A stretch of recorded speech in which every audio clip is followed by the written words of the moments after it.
Oi, bebês! Oi, amores! Eu estou aqui para nós darmos continuidade à nossa revisão para a prova da UFES de 2017, que vai acontecer agora no mês de dezembro.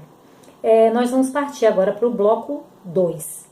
E eu queria dedicar esse bloco a uma outra amada minha querida, que é Beatriz Vieira, que está fazendo medicina na Faculdade Santo Agostinho em Conquista, que é minha filha postiça, que eu amo muito e que estou morrendo de saudade. Certo, bebês? Então vamos começar agora esse novo bloco com a questão de número 51, que é uma questão, amores, sobre fotossíntese, biologia energética. Células vivas requerem transfusão de energia a partir de fontes externas para realizarem suas diferentes tarefas, como montagem de biopolímeros, bombeamento de substâncias através de membranas, movimento e reprodução. Assim, a energia armazenada nas moléculas orgânicas dos alimentos. As moléculas orgânicas dos alimentos, amores, são lipídios, proteínas, carboidratos, certo? E aqui a gente está falando do processo fotossintético. Aí a afirmativa que a gente vai marcar como correta a partir do que se pede, assim, a energia armazenada nas moléculas orgânicas dos alimentos, o que é que vai acontecer? A afirmativa A fala de proporciona a fosforilação do ATP quando liberada.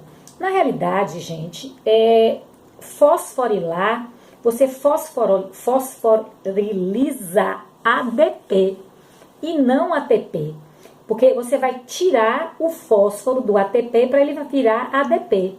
E quando eu falo em fosforilar, é o inverso. Eu pego o ADP para formar ATP. Então, na realidade, como eu já produzi essa molécula, né, através do processo fotossintético, a glicose, eu não vou produzir ATPs, né, fosforilar ADP. Por isso que a alternativa A está errada. A alternativa B diz: é usada diretamente nas atividades metabólicas. Diretamente não, né, amores? Você vai quebrar essa molécula que você produziu, que é a molécula de glicose, produzir o ATP, para aí sim, a partir dessa produção, você utilizar essa energia disponibilizada pela molécula de glicose, ou por qualquer outra molécula orgânica. A questão alternativa da letra C é utilizada totalmente na respiração aeróbica. Infelizmente, você não vai utilizar toda a energia produzida na respiração. Você perde parte dessa energia sob a forma de calor. É por isso que você só consegue produzir 38 ATPs, porque parte dessa energia ela é perdida sob a forma de calor. E a alternativa D, que é a correta, diz: é produto da transformação da energia fótica. Por quê? Porque se eu estou falando de produção de molécula orgânica, eu estou falando de produção de glicose. A glicose foi produzida onde, amores? Através dos autótrofos, dos produtores, no processo fotossintético. Então, ela é resultado do que diz aqui, resultado da transformação da energia fótica, ou seja, a energia luminosa produziu energia química sob a forma de glicose. Esta é a alternativa correta. E a letra E está errada porque fala o seguinte: é melhor aproveitada em anaerobiose. Claro que não. Em anaerobiose é a fermentação. Olha aqui a fórmula. Eu produzo 2 ATPs. E olha a respiração, eu produzo 38 ATPs. Então a glicose não é melhor aproveitada, ou qualquer molécula orgânica, no processo anaeróbico, e sim no processo aeróbico. Ok, bebês? Ok, amores? Então agora vamos partir para a próxima questão, que é uma questão de embriologia, que é a questão de número 52, e que vai falar, amores, de embriologia envolvendo as células tronco. Então é bom a gente lembrar que quando você fala de células-tronco, você está falando de uma fase do desenvolvimento embrionário chamada de blástula, que na espécie humana é conhecida como blastocisto, e que é uma célula diferenciada ou pluritotipotente. E vai acontecer coisas muito especiais no embrião, no desenvolvimento embrionário, quando surge essa fase, a fase de blasto. Então vamos ver o enunciado da questão? O enunciado diz o seguinte: já há muito tempo que as pessoas recebem notícia dos benefícios da célula-tronco, do seu potencial de se diferenciar em outros tipos de célula. Por isso o termo pluritotipotente, ou diferenciada. Em relação a essas células, uma das características que faz dela ser classificada como tronco é, vamos lá, A está errada, a presença de ribossomos. Claro, gente, que a presença de ribossomo não seria porque qualquer célula do embrião, ela possui a organela ribossomo. Então, eu tenho na mórula o ribossomo, eu tenho na gástrula o ribossomo. Então, o fato dela ter ribossomo não faz dela uma célula-tronco. Ok, bebês? Vamos para a afirmativa B, que também está errada. A presença de mitocôndrias. Também não, né, amores? Mitocôndria é uma organela que existe nos eucariontes, e o fato da célula ser uma célula diferenciada não implica necessariamente na presença da organela mitocôndria. Não é isso que torna essa célula uma célula-tronco. Agora, a afirmativa C, que é a correta, diz sua relativa inativação gênica. Por quê, amores? A célula-tronco, ou blastocisto, é exatamente o momento em que o embrião ele vai diferenciar as suas células. Então, ele vai fazer o quê? Todas as células que fazem parte do embrião, epitelial, muscular, conjuntiva, nervosa, todas elas possuem o mesmo material genético. Só que cada uma vai expressar nesse momento apenas os seus genes e vai sintetizar, consequentemente, suas proteínas, que vão dar forma e função definida para cada tipo celular. Aquele gene que não for se expressar naquela célula, ele é desligado, ele é inativado. Isso é que torna essa célula uma célula capaz de formar todos os tecidos no nosso corpo. Então, a afirmativa correta é a letra C. Vamos ver o erro da alternativa D. A presença de membrana plasmática. Claro que não, né, amor? Amores, todas as células, a partir dos moneras, que são as bactérias, possuem membrana plasmática. Isso não torna essa célula, ou qualquer célula que tem membrana, uma célula-tronco. E a última afirmativa, que é a afirmativa E, que também está errada, a presença dos cromossomos homólogos. Cromossomos homólogos tem a ver com meiose. Célula-tronco, amor, ela é resultado de mitose. Não tem cromossomo homólogo. Tem cromátide irmã. Tá erradíssima. Ok, bebês? Agora vamos para a questão de número 53, que é uma questão de histologia. Vamos ler? Analisando-se um ser pluricelular, nota-se uma característica muito importante, que é a divisão de trabalho de suas células. No corpo humano, por exemplo, há mais de 200 tipos de células distintas que, por cooperação, viabiliza a sobrevivência do organismo. Células reunidas e realizando funções específicas caracterizam um tecido, que possui células específicas. Observando-se um ser humano à luz da histologia, ou seja, à luz das suas células, é correto afirmar. Ok, amores? Então, vamos ver aqui na 53 o erro da afirmativa A. Os ácidos pancreáticos são variações do tecido conjuntivo com Golgi bem desenvolvido. Amores, ácido pancreático é uma região do tecido glandular. O tecido glandular é um tecido epitelial. O epitelial se subdivide em tecido epitelial de revestimento interno ou externo. O externo é a epiderme, o interno é a mucosa e o tecido glandular. Então, quando ele fala aí de tecido conjuntivo, está errado, porque ácido do pâncreas é glândula epitelial, erradíssimo. Pois vamos ver agora o erro da letra B. A letra B diz o seguinte: o endotélio dos vasos sanguíneos e linfáticos é formado por um tecido epitelial pluriestratificado. O erro, na realidade, amores, é o pluriestratificado. Geralmente a gente encontra tecido pluriestratificado em regiões de atrito, como a boca, o esôfago, a região da vagina. O tecido que está revestindo, né, os vasos, no caso do endotélio, é um tecido epitelial simples pavimentoso e não pluriestratificado, como diz na alternativa B. Vamos para o erro da C. A adrenalina gera um potencial de ação que proporciona a contração do tecido muscular estriado esquelético. Na realidade, gente, o que provoca a contração do tecido muscular é sempre a presença das proteínas actina e miosina, e não do hormônio adrenalina. Vamos ver agora o erro da letra D.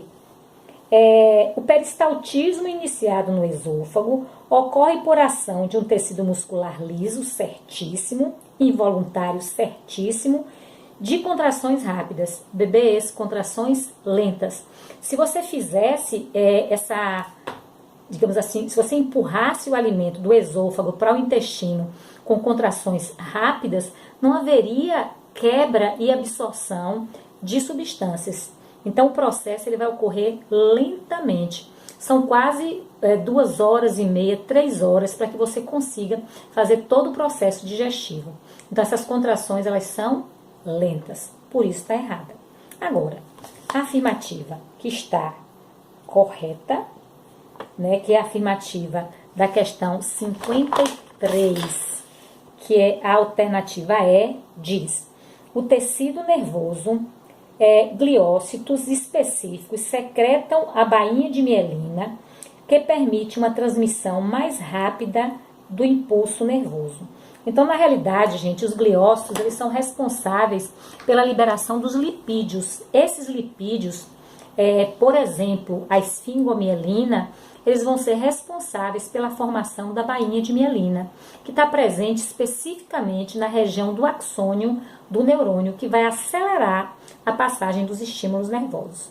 Ok, bebês? Ok, amores? Agora vamos partir para a questão de número 54.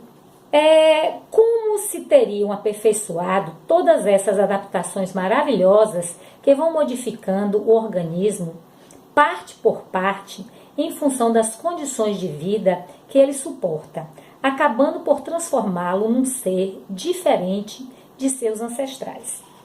Essa questão é uma questão de evolução e fala o seguinte: os estudos do próprio Charles Darwin e as observações neodarwinistas podem responder a essas questões afirmando.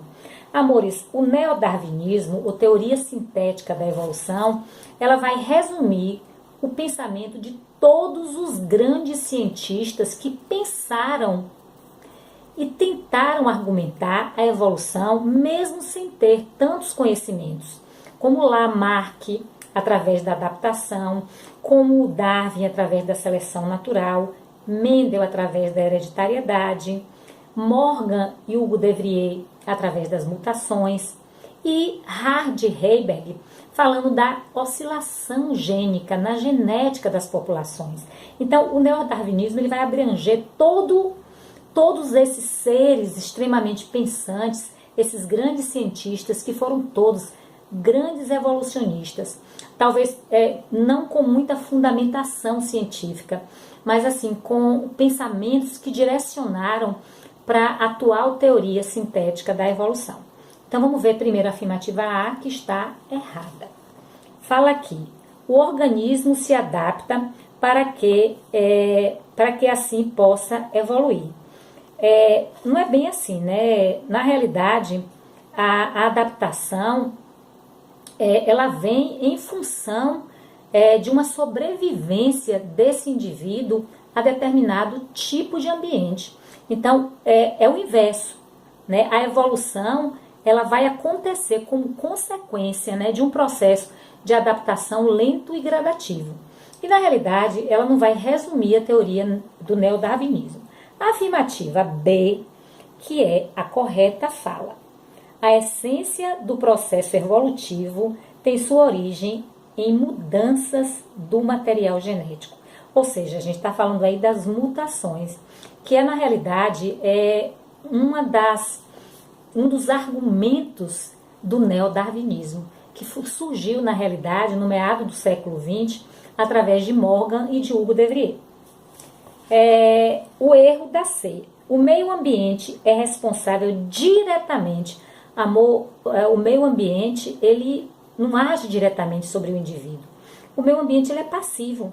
Na realidade, ele vai fazer com que essas características do indivíduo elas surjam, e a partir da ação do meio, aqueles seres que forem mais bem adaptados, eles vão sobreviver. Mas nunca o meio vai agir diretamente sobre essas características. Ele simplesmente vai fazer com que essas características elas apareçam para que o indivíduo sobreviva. Vamos agora para a alternativa D. A reprodução sexuada não interfere no processo evolutivo por não viabilizar a variabilidade genética. Poxa, a forma hoje existente para que ocorra a variabilidade gênica, amores, é exatamente a reprodução sexuada, né? Através da troca desse material genético, seja em seres que possuem gametas ou não, é uma forma de você ter nas espécies características novas. Então essa alternativa está errada. E a alternativa E, que também está errada, fala: a seleção natural cria indivíduos aptos que mantêm suas características na população através da hereditariedade. A seleção natural, ela não cria indivíduos aptos, ela seleciona os mais aptos. Seleção natural, Darwin. Ok, bebês? Ok, amores? Vamos partir agora para as questões 55 e 56, que são duas questões, amores, de botânica. A primeira questão, ela mostra a imagem de uma folha, a epiderme superior, onde estão presentes estômatos, que são estruturas responsáveis pela transpiração, onde estão cloroplastos, onde estão vasos condutores de seiva. Então, na realidade, esse corte está mostrando o parênquima, tanto o parênquima palissádico ou clorofiliano, quanto o parênquima lacunoso. E fala o seguinte: a ilustração apresenta uma enorme variedade de estruturas que viabilizam a realização da fotossíntese. Lembrando que no parênquima clorofiliano estão presentes os cloroplastos. Observando-se a folha em destaque, é correto afirmar. Logo, a afirmativa A, amores, ela já está correta. A afirmativa A, ela diz o seguinte: é típica de um vegetal do grupo das eudicotiledôneas. Eudicotiledôneas é a mesma coisa de dicotiledôneas. Por que eu tenho certeza que é uma dicotiledônea? A nervura, amor, as nervuras que aparecem na folha são nervuras reticulares, típicas de vegetal, que é considerado dicotiledônea, que é o caso, por exemplo, do feijão. Então, a imagem da folha ela foi pontual para você ter como referência uma das características das dicotiledôneas, ok, bebês? Além disso, você poderia ter a característica da raiz, né? Você teria a característica do tipo de caule.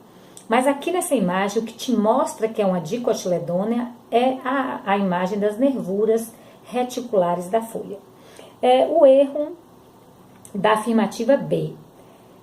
Nesse órgão, que é a folha, não há necessidade de vasos de condução. Claro que sim, amores. A seiva bruta, ela vai chegar até as folhas através dos vasos condutores, que são lenho ou xilema, ou seja, os vasos lenhosos. Depois que a glicose é produzida, os vasos liberianos, que estão presentes também na folha, no parênquima lacunoso, eles vão levar para o caule ou para a raiz a seiva elaborada. A afirmativa C, que também está errada, é desprovida de tecido de revestimento. Está mostrando aqui, gente, o tecido de revestimento que é a epiderme. Então, ela não é desprovida. Folha tem que ter tecido de revestimento externo, que é a epiderme. O erro da D, tem capacidade de absorver todos os comprimentos de onda com a mesma intensidade. A gente sabe que não. A gente sabe que a folha, através dos cloroplastos, ela absorve em maior proporção as cores azul e vermelho. Elas vão produzir maior quantidade de oxigênio. Então, para a planta, as duas cores de melhor absorção, azul e vermelho, de melhor reflexão, verde e amarelo. Então, não são todas na mesma proporção. E o erro da alternativa é: os estômatos viabilizam as trocas gasosas, proporcionando a liberação do gás carbônico. Amores, estômato não libera gás carbônico, ele absorve gás carbônico. Aí está o erro, liberação. E a afirmativa de número 57 fala novamente, amores, de fotossíntese. O processo fotossintético realizado pela estrutura em destaque, que é o cloroplasto, fala o seguinte. Letra A, ocorre na epiderme do vegetal. Não. O cloroplasto está no parênquima, que é um tecido abaixo da epiderme. É encontrado em organismos pluricelulares. É limitado, a organismos pluricelulares. Não, amores. As algas protistas são unicelulares e possuem cloroplasto. Tem como objetivo liberar o oxigênio para a atmosfera.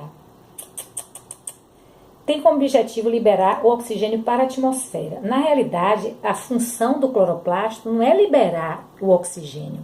A função do cloroplasto é realizar a fotossíntese, não de liberar o oxigênio. E a D, que é a correta, ocorre em dois compartimentos distintos no mesmo orgânulo. Quem é o orgânulo? O cloroplasto. A fotossíntese ocorre no tilacoide, que é uma membraninha, de uma estrutura onde ocorre a fase clara. Então, no tilacoide, na membrana do tilacoide, ocorre a fase clara. E a outra região é o estroma, que vocês veem nessa imagem aqui, bem visível. Então, fase clara, tilacoide, fase escura, estroma. Corretíssima. E a letra E, utiliza a água absorvida pelas folhas na membrana do tilacoide. Essa água, ela não é utilizada, absorvida pelas folhas na membrana do tilacoide, e sim através da epiderme. O tilacoide, amores, é o local onde ocorre a fotossíntese, e não o local onde ocorre a absorção de água, certo? Então, amores, a gente termina aqui o bloco de número 2. Quando você quiser assistir o bloco 3, você clica aqui. A gente vai terminando esse bloco 2, esperando que vocês tenham aproveitado o máximo todas as informações, amores. Eu aguardo vocês no bloco 3 para a gente finalizar a prova da UFES de 2015. Desculpe, 2016. Tchau, bebês. Tchau, amores.